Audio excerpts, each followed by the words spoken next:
Hello Brian, আসসালামু আলাইকুম। সবাইকে স্বাগতম আজকে নিউ ব্লকে। তাই অলরেডি রোদে বসে গেছি।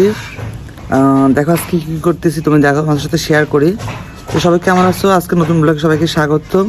তো চলো আজকে দিনটা শুরু করলাম। এখন তো যাই হোক 11:30 বাজে। কী কাজ করে তোমাদের সাথে শেয়ার করি দেখি। দেখো বাসায় অনেক আলু ছিল, আলুগুলো যে গাছ জ্বলা গেছিলো, গাছগুলো কেটে ফেলে দিয়ে ধুয়ে লাই নিচ্ছি। এগুলাকে এখন চকচক করে কেটে নিচ্ছি। কেটে এটা হালকা ভাপ দিয়ে এটা রোদের পর দিয়ে শুকাবো। কড়াইতে পানি দিয়ে বসিয়ে দিচ্ছি। পানি একটু দিতে হবে, পানি একটু দাও মা।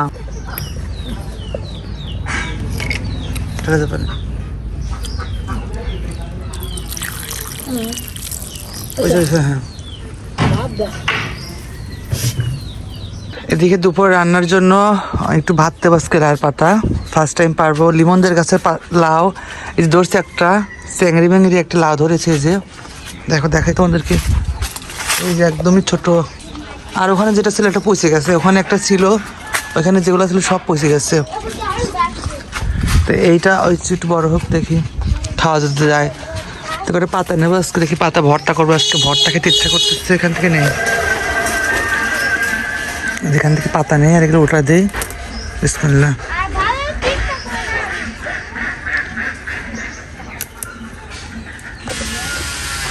তো আর একটু বলক দিয়ে নামিয়ে ফেলবো, নামিয়ে রোদের পর দিয়ে দেবো এটা।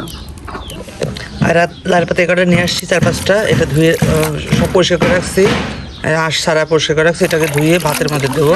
হাত ধুয়ে রেখে চাল ধুয়ে রেখেছি, ভাতটা বসিয়ে দেবো একটু করে।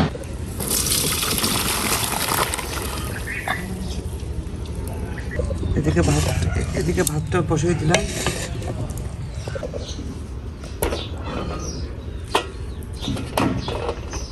তারপরে হয়ে গেছে, এটা প্লেট সাজিয়েছি। এটা রোদের পর দেবো। দেখো এটা দেবো রোদের পর।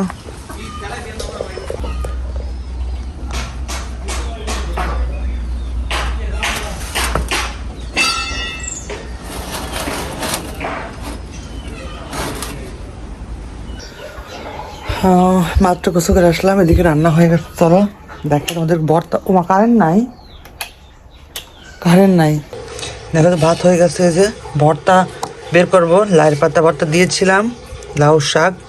এটা বের করে ভর্তা বানাবো। মরিচগুলো একটু হালকা গেছিলো, শুকিয়ে গেছিলো। এগুলো বের করে নিয়ে চলো। দেখো এটা বেগুনটা একটু ভর্তা চপ ভাজি করবো। বেশি না, 2 পিস, মার 1 পিস আমার 1 পিস। বেগুনটা শুকিয়ে যাচ্ছে, তো 2 পিস ভর্তা করি, ভাজি করবো, চপ ভাজি থাকে। এগুলো রাতে খাবো। এই 2 পিস নিলাম এখন। 2 পিস দিলাম। যে এর ভিতরে মশলা দেই। এদিকে আমি একটু তেল দেবো। কালকে যে আমি চিংড়ি বাটা রাখছিলাম, আদা বাটা রাখছিলাম, সেটা ফ্রিজে রাখছিলাম, সেটা বের করেছি, সেটা ভাজি করব। আর এই দেখো 2 পিস বেগুন মিনিট করে রেখেছি, এটা ভাজি করব। চিংড়ি মাছের বড়াও 2 পিস দেবো। আর এখানে বেগুন 2 পিস। যেহেতু ভর্তা আছে, ভর্তা কর বেশি না, একটু বড় করে।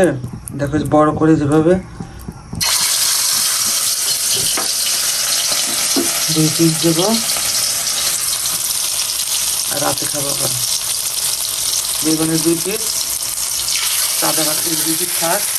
এদিকে আমার গাছে যে পেঁয়াজ লাগাইছিলাম, সেই পেঁয়াজ থেকে একটা ছোটা। দেখো আমি তো ভাবছিলাম যে হবেই না। দেখো এই যে পেঁয়াজের ফুল, আমার গাছের দেখো পেঁয়াজের ফুল এই যে হয়ে গেছে। তো এটা লাগানো, এখান থেকে যেটা বড় 2টা আছে খাওয়ার জন্য তুলবো। বিসমিল্লাহ। ফার্স্ট টাইম পিস তুললাম। এরা ছোটরা তুলবে, এরাও। তো এটাও নেই, মা একটা খাবে, আমি একটা খাবো। দেখো এই ফার্স্ট টাইম আমাদের গাছের পেঁয়াজের ফুল, আমার লাগানো পেঁয়াজের ফুল বাসায়। তো এটা তুললাম, চলো ভর্তা বানাবো। আর দেখো এই যে গাছের কি অবস্থা, এটা ধুয়ে নেই।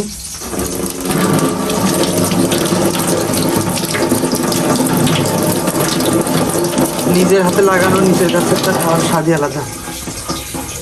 দেখো আমি 2টা বেগুনও দিয়েছি, একবারে দিয়েছি যে একবারে হয়ে যাক। 2 পিস চিংড়ি মাছের বড়া, 2 পিস বেগুনি।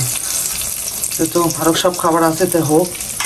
যে লবণ নিয়েছি, মরিচ দিয়েছি, পেঁয়াজের ফুল অর্ধেক নিয়েছি। ভর্তা বানাবো এবার তেল দিয়েছি। এবারে যে সব দেখো 12টা হয়ে গেছে। মার একটা, আমার একটা, 1 পিস করে ভাত নিয়েছি, গরম গরম ভাত, ভর্তা। আর এখান থেকে 1 পিস ইসের বড়া, এই যে চিংড়ি মাছ কি চাদার বড়া আর বেগুন ভাজা। এইটা আজকে খাবার। আইটেমের এই যে ভর্তা আছে, ঘাটা আছে, দেখো এই যে লাল পাতা ভর্তা আর চিংড়ি মাছ, এই চাদা মাছের বড়া আর বেগুনের চপ ভাজি আর গাছের এই যে পেঁয়াজ আনলাম, পেঁয়াজের ফুল। আর এগুলো কালকে তরকারি যেগুলো বাটা, এই যে ঘাটা আর মাছের ঝোল, সব গরম দিন আসছে। আজকে ভিডিওটি পর্যন্তই, কেমন লাগলো অবশ্যই আর চ্যানেলটা সাবস্ক্রাইব করে রাখো। তো আজকের মতো আল্লাহ হাফেজ, ভালো থাকো, তুমি সুস্থ থাকো। আজকে ভিডিওটা কেমন লাগলো ব্লগটা অবশ্যই কমেন্ট করে জানাও। হাফেজ।